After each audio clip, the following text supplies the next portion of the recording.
नमस्कार दोस्तों, मैं हूं संजय शर्मा। आप देख रहे हैं 4 PM न्यूज नेटवर्क। कई सारे मुद्दे इन दिनों देश पे उठ रहे हैं। चीन का मुद्दा उठ रहा है, दीपिका पादुकोण की बिकनी एक राष्ट्रीय मुद्दा बनता जा रहा है। साधु संत साध्वी भी इस मुद्दे पे कूद गए हैं। लोकसभा में और राज्यसभा में हंगामा चल रहा है कि हमारी सीमाएं सुरक्षित क्यों नहीं है, देश बयान क्यों नहीं दे रहा। मीडिया को बड़े बड़े औद्योगिक घराने हड़पने के लिए लगे हुए हैं। एनडीटीवी गोदी सीटें ले लिया है। देश में गरीबी लगातार बढ़ रही है। 80 करोड़ लोगों को 2 वक्त की रोटी देना पड़ रहा है। जीडीपी नीचे है, व्यापार घाटे में है, किसान परेशान है और राष्ट्रीय विमर्श किन्हीं और मुद्दों पे बढ़ता जा रहा है। तो मुझे लगा ये सारी बातें मैं किससे करूं। मेरे पास जितनी जानकारी होती थी मैं आपको बता दिया करता था।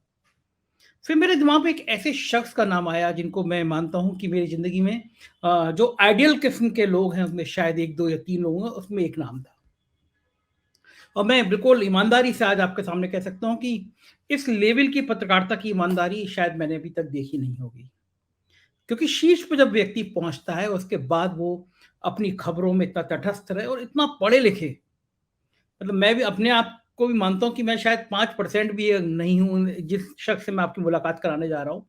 अगर इतना योग में अगर 5% मान लीजिए मेरी क्षमता है, अगर मैं 80% पहुंच जाता तो मैं कितना क्रांति कर सकता था।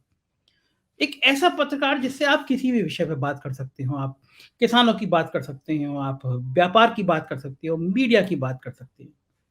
और देश की पत्रकारिता को उन्होंने कैसे बदला, इसका छोटा-सा उदाहरण देता हूँ।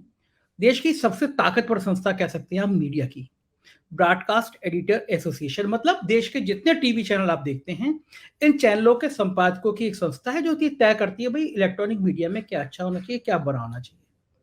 उसके 10-15 सालों तक जो आदमी जनरल सेक्रेटरी रहे और उसके बाद में एक बड़ा डिसीजन जिसने देश की मीडिया में तहलका मचाया, वो सुधीर चौधरी जी का था। एक स्टिंग ऑपरेशन में वो पकड़े गए, आज तक चैनल में मीटिंग हुई और जिन शख्स से मिलवाने जा रहा हूँ उन्होंने कहा कि पत्रकारिता के नैतिकता के मापदंड पे ये नहीं आते, इनको इस संस्था से अलग कर देना चाहिए। बहुत बड़ा फैसला था। ऐसे तमाम बड़े फैसले उन्होंने लिए हैं ज़िंदगी में अपने, जिनको पूरी दुनिया जानती है, दुनिया लिखती है, दुनिया पढ़ती है, दुनिया समझती है उनको। विकिपीडिया कहे जाते हैं पत्रकारिता के, और मैं अब नाम भी बता दे रहा हूँ, एन के सिंह जी। मेरे शो पे कभी-कभी आते हैं, बहुत बिज़ी रहते हैं, मैं सर से रिक्वेस्ट करता हूँ, सर आ जाते हैं कभी-कभी। तो मुझे लगा आज मैं उनसे बातचीत करके देश को समझने की कोशिश करूँ, मुलाकात कराता हूँ, सुनिएगा उनकी बातें।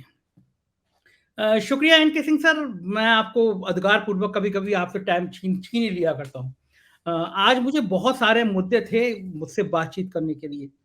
देश में जो विमर्श चल रहा है, वो कहीं हट के पिछले 3 दिनों से पठान पिक्चर पे रुक गया है।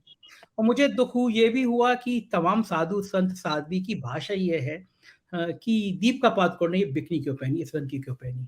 तो मैंने एक जगह ट्वीट किया भी एक संत को कि आप कहाँ भगवान की पूजा पाठ छोड़ के महिलाओं के कपड़े पहने हुए हैं। लेकिन देश में जिस तरह की ये बहस चल रही है, और कल फीफा वर्ल्ड कप में जो दुनिया का सबसे ज्यादा ब्रांड वाला खेल है उसमें इन दोनों को, शाहरुख को, दीपिका को सम्मानित किया गया। ये क्या बहस जानबूझ के कराई जाती है, इस तरह की बात, इस तरह का विमर्श पैदा किया जाता है, और क्या पीछे इसकी साजिश होती है? क्यों ऐसी बातों पे देश उबलने लगता है? संजय, बहुत इसमें व्यापक रूप से हमें बताना पड़ेगा इसके मूल में क्या है।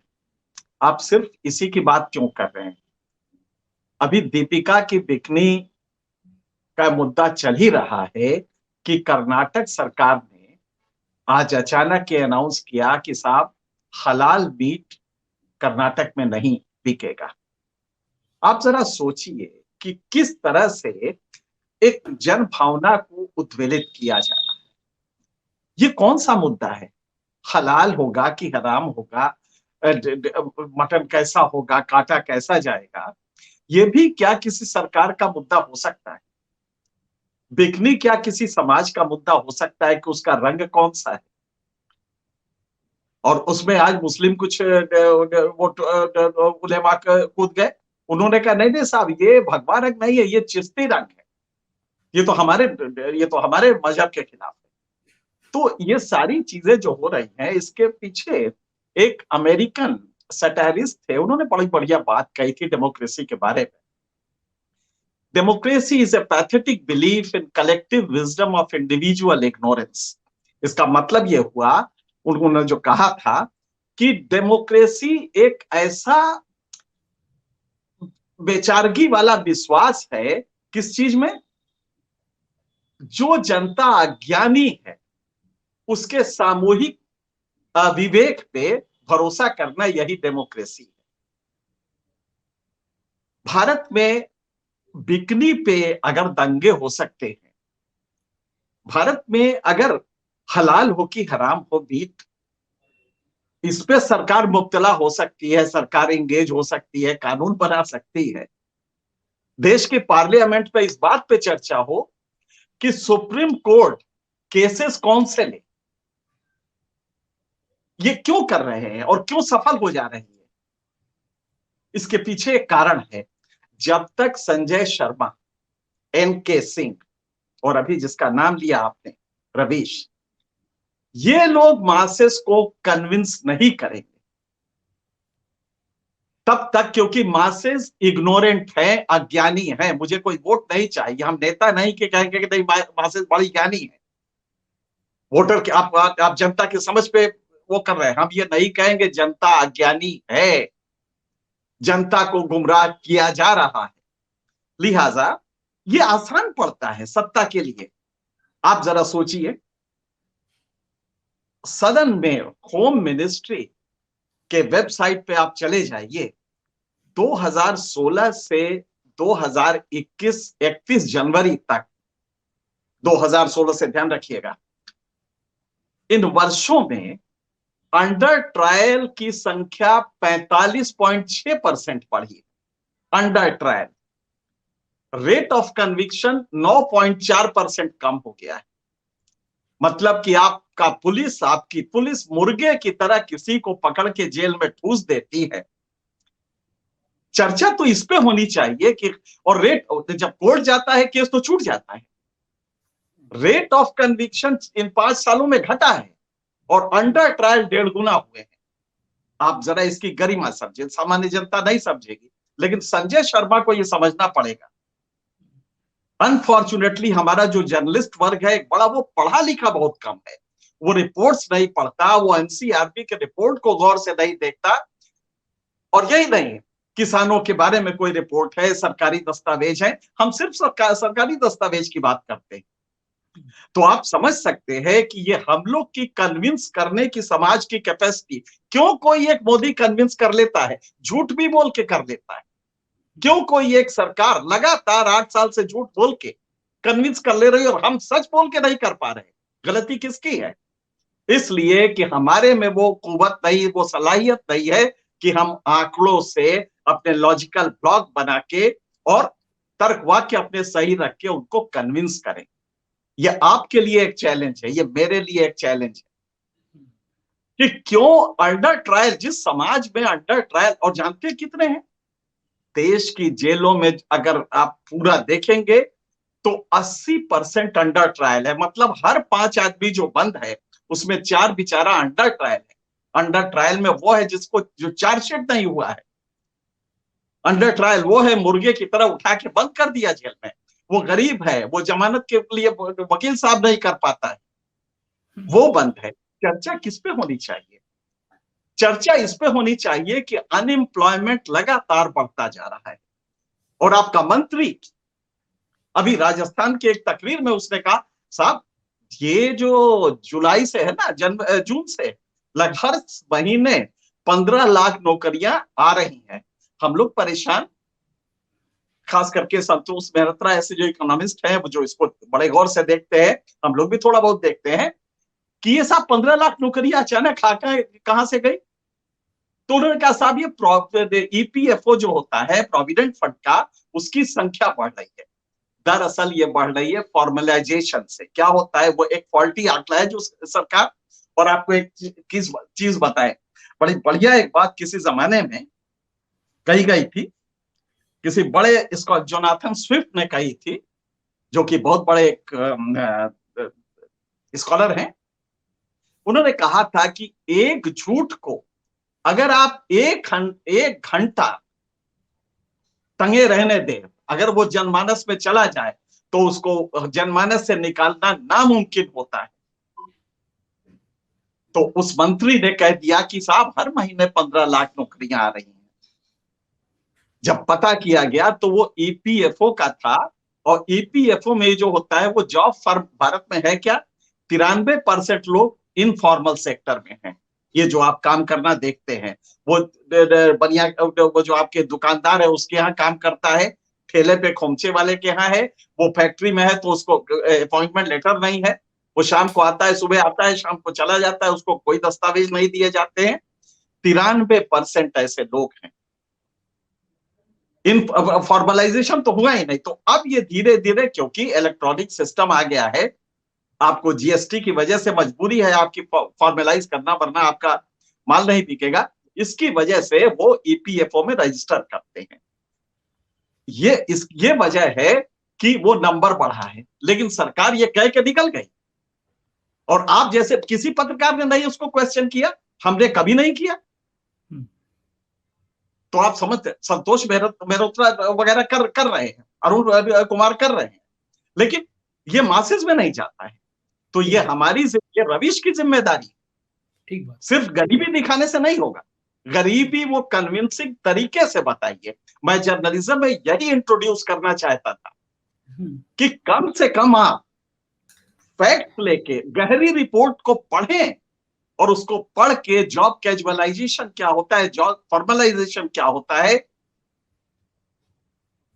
जो तमाम पैरामीटर्स हैं वो क्या होते हैं। जब आप ये करके मासेस को कन्विंस करेंगे तो कोई, आप सोचिए क्या हमसे बहुत मेरिट है, संतोष मेहरोत्रा, अरुण कुमार, एनके सिंह, संजय शर्मा, इनसे ज्यादा मेरिट है इस सरकार में बैठे मंत्रियों की कि ये कन्विंस कर ले रहे हैं, वोट पे वोट लेते जा रहे हैं। क्या वजह है? इसलिए कि हम मासेस को कन्विंस नहीं कर पा रहे। तो दूसरा आंकड़ा ये था, अब जरा गौर कीजिएगा, एक तरफ अंडर ट्रायल को मुर्गे की तरह आप जेल में डाल रहे हैं, और अधिकांश उसमें गरीब होते हैं, सरकार के खिलाफ बोलने वाले होते हैं, उनको डाल रहे हैं। और देश का कानून मंत्री कह क्या रहा है संसद में, उसको जरा उसकी वो हिमाकत देखिए।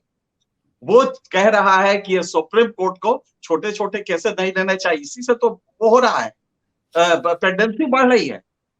सुप्रीम कोर्ट को क्या करना चाहिए वो एक अदना सा मंत्री बता रहा है, और वही क्यों कर रहा है। राज्यसभा के अध्यक्ष भी उस पर कह रहे कि साहब कॉलेजियम सिस्टम गलत है। एक पूरा कंसल्टेड एफर्ट चल रहा है कि सुप्रीम कोर्ट को अंगूठे के नीचे ले आओ, एक ही संस्था बची हुई है, आखिर ये क्यों नहीं आ रही हमारे अंगूठे के नीचे। लिहाजा ये कहा जा रहा है कि अरे साहब, आपकी पेंडेंसी तो इसलिए है कि आप छोटे छोटे केसेस लेते हैं जमानत के। अब जरा सोचिए, जिस देश में अंडर ट्रायल 1.5 गुना बढ़ गए, उसमें क्या करे सुप्रीम कोर्ट। आप अपनी हेकड़ी दिखा के दरोगा जी को भेज के किसी को बंद करवा रहे, चुनाव आता है तो ईडी भेज के किसी को आप दूसरी पार्टी वाले को पकड़ लेते हैं, और डील ये होता है कि मेरी तरफ आ जाओ, कुछ नहीं होगा, और नहीं आओगे तो ऐसे ही छापे पड़ते रहेंगे। जानते रेट ऑफ कन्विक्शन कितना है पीएमएलए के केस में? 1% से कम है। हमें, आपको, अजीत अंजुम, रवीश कुमार, इन सबको मिलके ये कन्विंस करना पड़ेगा कि पीएमएलए, जिसमें कि रेट ऑफ कन्विक्शन 1% है, 99% छूट जाते हैं, लेकिन दहशत सरकार की ये रहती है कि साहब ईडी का छापा पड़ेगा, हमारी जिंदगी तबाह हो जाएगी, लिहाजा वो पार्टी बदल देता है एन चुनाव के वक्त पे। मुद्दा तो ये होना चाहिए कि हलाल और झटका होना चाहिए। ठीक बात है। तो हमारे पत्रकारों से ये शिकायत है कि वो गहराई से रिपोर्ट्स को पढ़े और उनको एक लॉजिकल ब्लॉक में रखे। कोई बहुत मकबूल हो जाता है, उसकी व्यूवरशिप बढ़ जाती है, उसके वेबसाइट, मुझे इसमें कोई दिलचस्पी नहीं है। मुझे दिलचस्पी इसमें है कि हम समाज की उस सोच को बदल पाए, और सोच को बदलने के लिए आप जानते हैं कि भारत में हमें एक दूसरे तरह का मेहनत करना पड़ेगा, उसके पहले नहीं बदलेगा, उसके पहले ये आसान नहीं है बदलना। अब एक बड़ा बढ़िया आपको एक वो सुनाते हैं, बशीर बद्र का एक शेर है, बड़े शौक से मेरा घर जला, बड़े शौक से मेरा घर जला, कोई आंच तुझ पे ना आएगी। बड़े शौक से मेरा घर जला, कोई आंच तुझ पे ना आएगी, ये जुबां किसी ने खरीद ली, ये कलम किसी का गुलाम है। बहुत अच्छा, बहुत। तो आज ये सब कुछ खरीदा जा चुका है, खरीदा जा चुका है। अजीत, अंजुम, रवीश, ये बाहर क्यों हैं? हम बाहर क्यों हैं? आप बाहर क्यों हैं?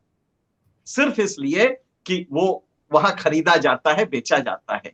हमें कबूल नहीं था तो वो बाहर, लाजमी हम बाहर रहेंगे, लेकिन बाहर रह के हम बैठेंगे ये तो नहीं मुमकिन है ना। तो ये दूसरा था।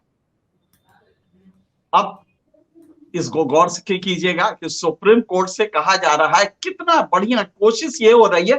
मुझे ताज्जुब नहीं होगा किसी पार्लियामेंट में किसी दिन मंत्री जी ये कहें कि साहब, सुप्रीम कोर्ट के जजों की नाक थोड़ा लंबी है ना, इसीलिए देश में गरीबी है। यह हो सकता है किसी दिन आ जाए, उनके ऊपर चारित्रिक आक्षेप लगा दिए जाए। क्योंकि हकीकत क्या है? हकीकत यह है कि सुप्रीम कोर्ट अंगूठे, एक ही संस्था बची हुई है, बाकी तो ये कलम किसी का गुलाम है, ये सारे कलम गुलाम हो गए हैं, लेकिन बची हुई है एक संस्था, उसको भी अंगूठे। और कैसे आएगा?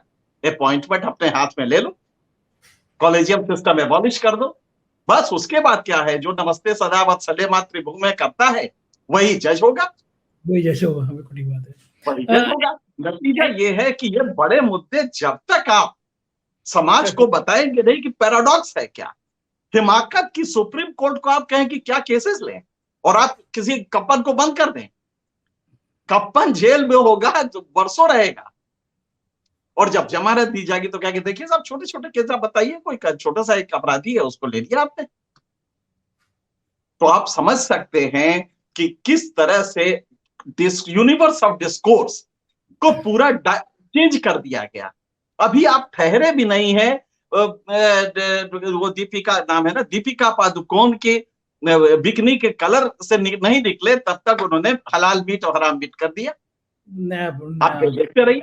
अब आप पेट पे पत्थर बांधे हलाल हराम करते रहिए। लुम्पेनाइज्ड कर दिया, लंपट बना दिया एक सोसाइटी के एक वर्ग।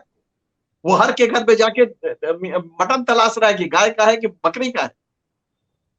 तो आपने एक लंपटवादी सोच बना दी है, एक समाज को लंपटता की तरफ ले जा रहे हैं, ताकि वो कभी ये पलट के ना पूछे कि भाई साहब नौकरी का क्या हुआ, बीए किया था हमने, बीएससी किया था, 3 बार अप्लाई किया, कहीं से कुछ नहीं आया।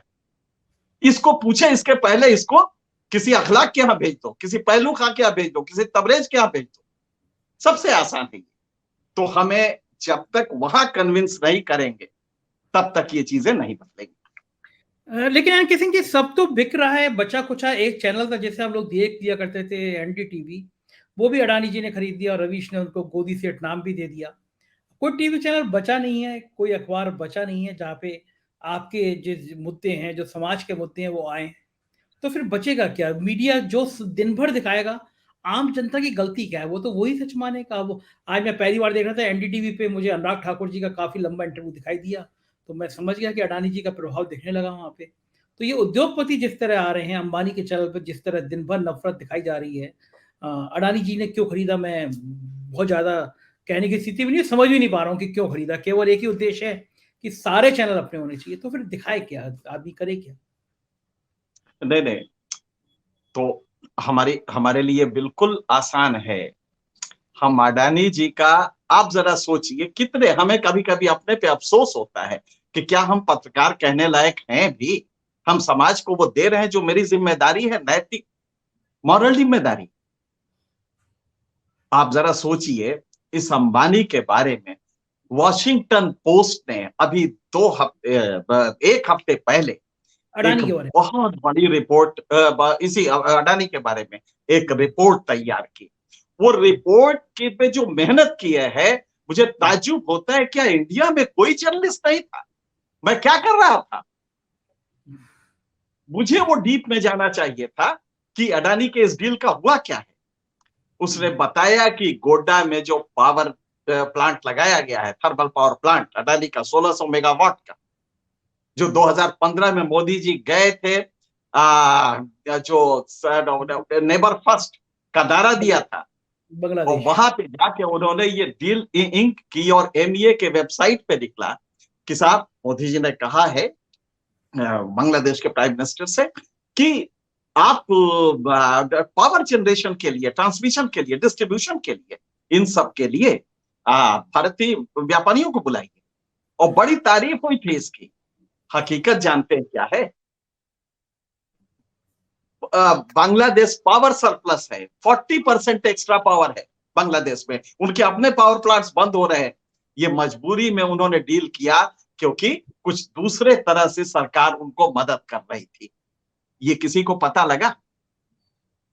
सर, पब्लिक का पैसा, हमारा पैसा, वो दूसरे डील में जो बाकी डील्स हुए थे, जिसके बारे में कहीं कुछ नहीं है, वो पैसा तो चला गया। वो कहा गया गवर्नमेंट टू गवर्नमेंट डील है साहब, इसमें तो कुछ हो ही नहीं सकता।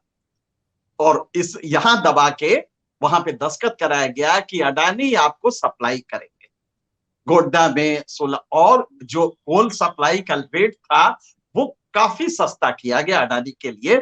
एक अफसर ने जब आरोप लगाया, वो किया अपनी रिपोर्ट पे, कहा कि नहीं ये रेट गलत है, इनको इस रेट पे नहीं दिया जाना चाहिए, उसको हटा दिया गया। ये मालूम है आपको? 4 साल से ये हो रहा है। हम जर्नलिस्ट कर क्या रहे हैं?